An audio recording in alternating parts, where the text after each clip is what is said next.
DPP LSM Gempa Indonesia soroti maraknya aktivitas mobil tongkang bermuatan galian C di Jalan Panciro, Barombong, Goa.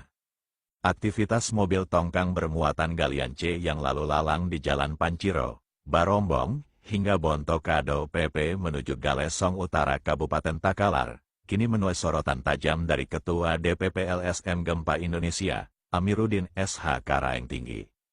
Menurutnya, setiap hari ratusan mobil truk pengangkut galian C melintas di wilayah Kabupaten Goa. Jika satu unit mobil rata-rata melakukan 10 kali perjalanan dalam sehari, maka dengan estimasi 200 unit mobil, aktivitas lalu lintas truk mencapai 2.000 kali melintas dalam satu hari. Inilah yang mempercepat kerusakan jalan daerah Kabupaten Goa karena beban kendaraan jauh melampaui kapasitas jalan, tegas Amiruddin.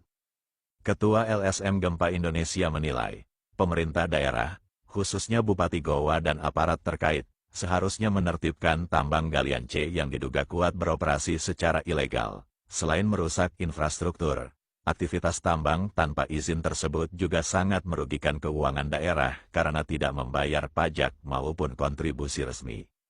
Penambang-penambang liar harus diberi efek jera, dihukum dan didenda sesuai hukum yang berlaku. Namun yang terjadi, pemerintah Kabupaten Goa bersama aparat penegak hukum justru terkesan melakukan pembiaran. Kami menduga ada praktik tutup mata terhadap aktivitas ilegal ini, ujar Amiruddin. Landasan hukum Amiruddin merinci sejumlah aturan yang dilanggar dalam aktivitas galian C ilegal tersebut, antara lain. 1. Undang-Undang Nomor 3 Tahun 2020 tentang Pertambangan Mineral dan Batu Bara, Minerba.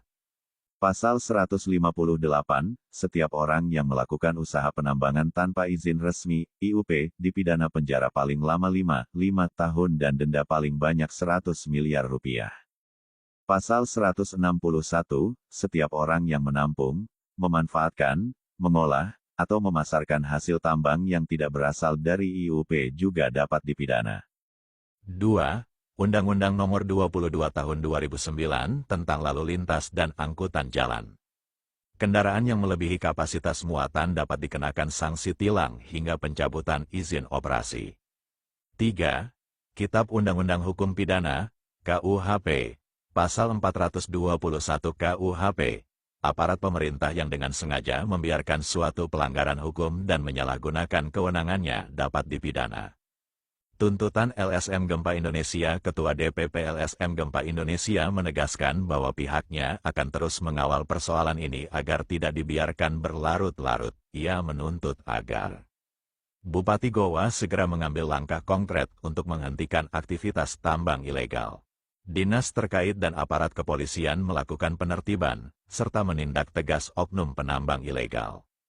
Penegak hukum di Kabupaten Goa tidak melakukan pembiaran, karena jika tidak, mereka juga bisa dijerat hukum atas dugaan pelanggaran kewajiban dalam melaksanakan tugas. Kami tidak ingin infrastruktur daerah hancur sementara daerah tidak mendapat manfaat apapun. Jika praktik tambang ilegal ini terus dibiarkan, maka ini bukan hanya merusak jalan, tetapi juga merusak wibawa hukum di Kabupaten Goa, tutup Amiruddin.